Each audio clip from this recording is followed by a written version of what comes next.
खौसेथि बर' सुबुं आफाद इउनाइटेड बड' पिपल्स अर्गेनाइजेशन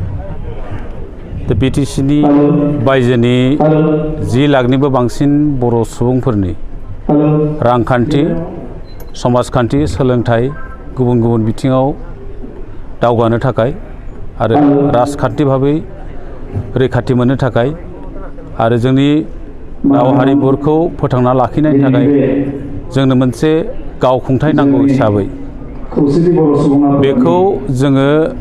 2014 मायथाइयाव सानजारि नोगोराव बिटिसिनि बायजोनि गं 22 जिल्लानि दुलाराय बर' फरायसा आफादनि बारग' दैदेनगिरि बिथांमोन XBLTनि दैदेनगिरि बिथांमोन सारेन्डार NDP बर' थुनलाइ आफाद आइजो अनसाय आफाद धोरोमारि आफादफोर गुबुन गुबुन आफादनि दैदेनगिरिफोरखौ लानानै 2014 मायथाइनि 18 जुलाइ दिनैनि बे गोथार सानावनो बे खौसेथि बर' सुबुं आफादखौ दानाय जादोंमोन। दा दानाय लोगो लोगोनो बे आफादा जिहेतु जोंनि आगुनि BSC आरो BTC सुक्ति बे सुक्ति मोननैयाव बिटिसिनि बायजोनि बर'फोरनि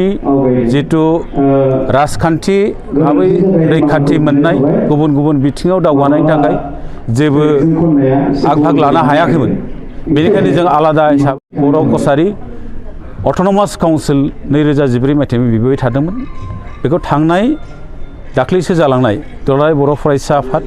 NDPनि मोनब्रै फ्रेक्सन आरो जोंनि खौसेथि बर' सुबुं आफाद जुथायै 2020 मायथाइनि 27 जानुवारियाव जितु सुक्ति जालांबाय बे सुक्ति मथै जोङो मोनसे गावखुंथाय मोनबाय आरो बे गावखुंथाय मोननायनि बादैबो दिनै जोंहा बिटिसिनि बायजोआव गोबां जेंनाफोर थाबावबाय। बे जेंनाफोरखौ जोङो माहारियारि आफादफोरजों ज' थानानै बोरैहाय सुस्रांलायनो हायो